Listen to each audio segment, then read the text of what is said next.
Hello guys, NautoAis here, and I want to give my thoughts on Nintendo announcement in the month of October, and they have a lot, and yeah, there is no Switch 2, but I'll talk about that because Furukawa gave some new information during the financial report, and there are some good ones, so I will give my opinion about that one in a different video. But they did talk about and announce a lot of things that a lot of people said, oh my god, that's awesome, it's a shocker.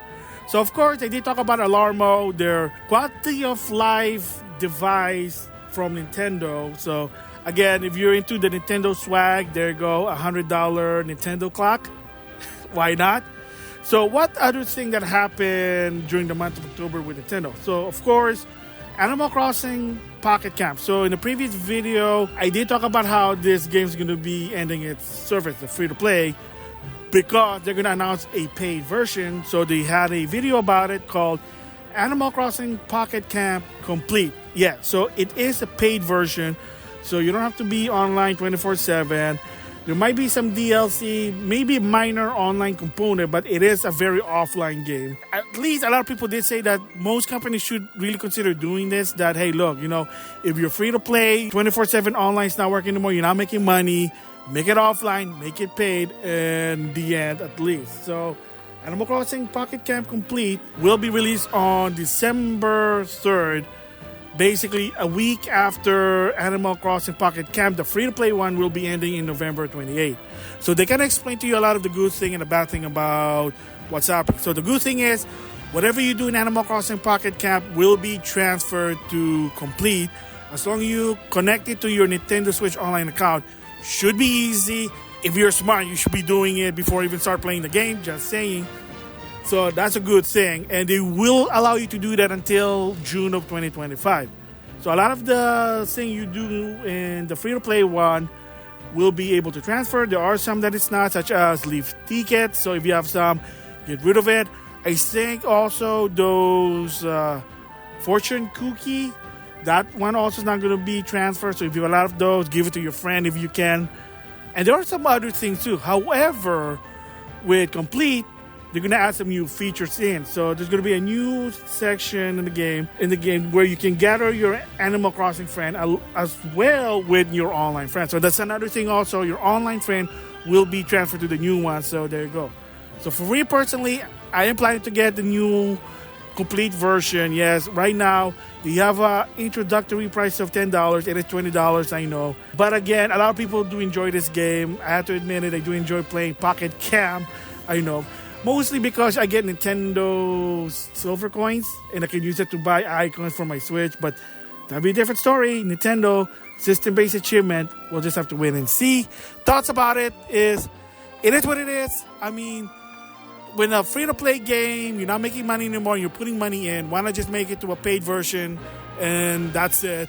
A final paid SKU, I guess if you call it that, and just play from there. Like, look what happened to Super Mario Run. Yeah, granted, that game's not really worth $10.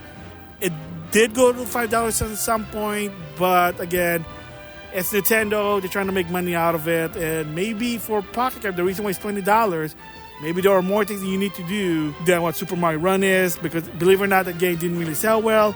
It sold a bit better when it was half off for a while. Thoughts about it? Again, I can't wait for the complete version.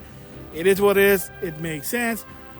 And let's see what happened with Mario Kart Tour, because even that one, if you didn't know, and they did talk about it a bit, they stopped updating the game. They're just doing some re-roll events. I think you still can get Mario Kart characters, but not any new ones anymore. And I wouldn't be surprised in the long run they also stopped that one. It's a fun game to some extent, but unfortunately it does not have my Nintendo coins. I don't like it. I do enjoy more if I get platinum coins. Just saying there. But there you go. Pocket Camp Complete coming in December 6, 2024. So another app that it was a shadow drop and kind of give you more reason to subscribe to at least the base $20 Nintendo Switch Online. And that is Nintendo introduced Nintendo Music, their own self-version definition of Spotify. Why not? Makes sense. Even so that, hey, look, I can just go to the internet and find this music. Yeah, I mean, to some extent, not everyone's going to go find it or understand about download, MP3, that type of thing. They just want something quick. That's what Nintendo is for. So why they do it? because it just makes sense. There's really been a demand for it. And again, for the casual who doesn't really download MP3 or look for song on the internet because they don't have time, they just don't get it, here's an easy way. If you're a $20 at least membership, you can actually access the Nintendo Music.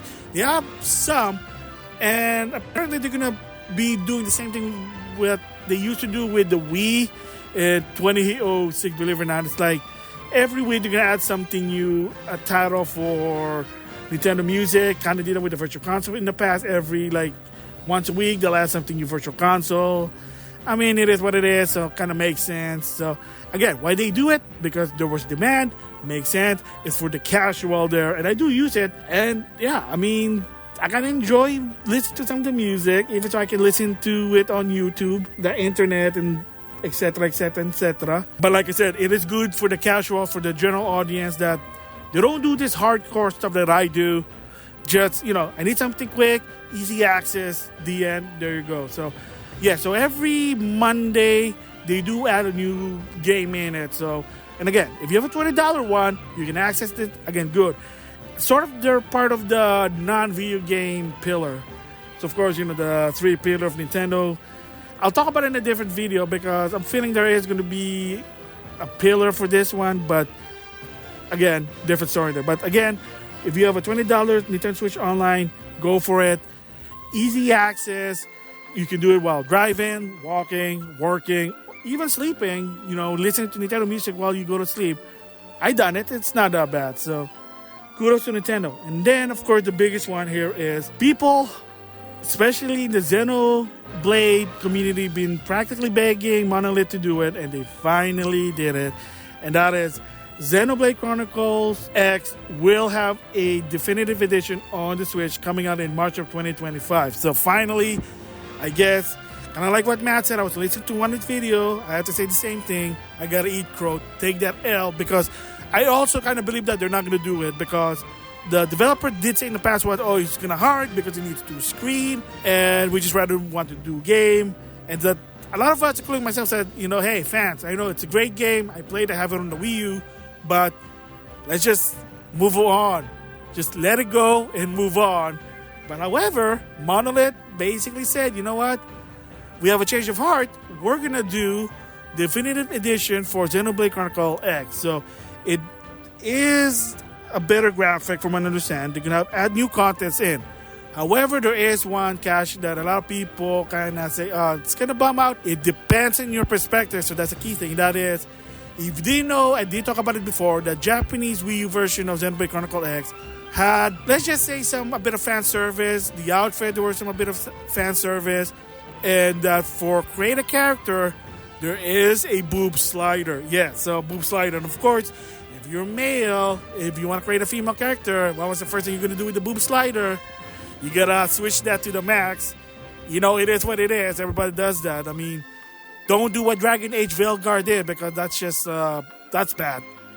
You're going to put it to the max. It is what it is there. So you're not going to be able to do that on the Switch version. They even said that it's going to be based on the Wii U Western version. So why is that they're doing that? My guess is the same thing with what Atsushi Morita said. Global standard. Have the same region to everyone for every region. Make it easy for the developer. Why not? Well, why not just put the boob there, the boob slider?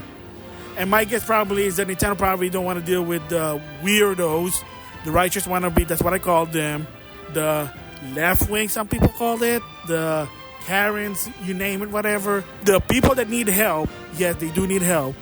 They do. Probably going to be being loud, getting in their face, and then the general consumer might see that, and that's really not good. So, and of course, I'm probably going to plan this in a different video, of course, in the past. If you didn't know that Nintendo for a while did allow full frontal boob, and they kind of had to stop that one because according to Gamazumi, that Nintendo was starting to be concerned about with their brand image because there are some, again, like I said, the weirdos were complaining, hey, you're Nintendo, why are you allowing this type of content? So they kind of backtrack to what they believe because Furukawa did say that, hey, look, we might censor our first-party game, but third-party game, we don't censor them. But now they're telling them, well, you might have to censor them because it's hurting our brand image. So I'm going to be talking about that in a different video and more in depth. But anyway, yeah, so it is unfortunate, in my personal opinion, no boob slider for the game. But there is a lot of content, better graphics, I think improved quality of life gameplay as well. It is it that really like, oh, that's a deal breaker? No, but it's just the principle because, of course, if you follow the Wii U, especially with certain Wii U games, especially 3DS, Nintendo did admit that they do censor the game in the West, and the reason for it is to optimize their sale to get the lowest common denominator, and they're doing whatever it takes to make money because the Wii U is not good. So they had admitted that they were concerned that if they kind of do what they did in Japan, provide fan service, that there are going to be some consumers not happy, and then they're going to be loud, and they're going to say, don't support Nintendo, some bullshit crap. That's just my theory, but I guess that's why they're doing that. They are trying to protect now their brand image. Unfortunately, I thought they were different because Sony probably were in the same boat to some extent. Oh, we're trying to protect our brand image. And of course, they don't want to get sued. Remember, I did talk about Yuji Horii and the other guy. They said that the reason they had to do it with Dragon Quest HD 2D, they don't want to get sued and deal with insurance. I mean, a lot of times, it's not just political, it's business. Nobody wants to get sued. Everybody knows that. Anyway, Xenoblade Chronicles X definitive version coming to the Switch 2025. If there is a sale, hopefully, or if I have a coupon, whatever, I might get it. I mean, like I said, it is fun, but the type of gameplay JRPG for me personally, I don't like it. I like the very old school turn-based. And the funny part is, little side note here, that for $55, I decided to get the Final Fantasy Pixel Perfect Collection. I know. 6 games. Mobile game that's on the console. And I'm having fun. The game that I already played before, but I don't know, maybe nostalgia is basically kicking in for this one. Man, I still need to finish Rebirth. I don't know why I'm not finishing that game. Anyway, there you go. Nintendo announcement in the month of October. Awesome. They are on the roll.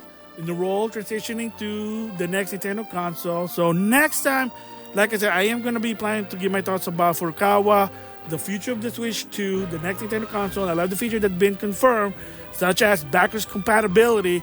That has been concerned. I mean, no duh. Why would you not do it? Just saying there. And a lot of other improvement there. So with that, I'll see you guys later.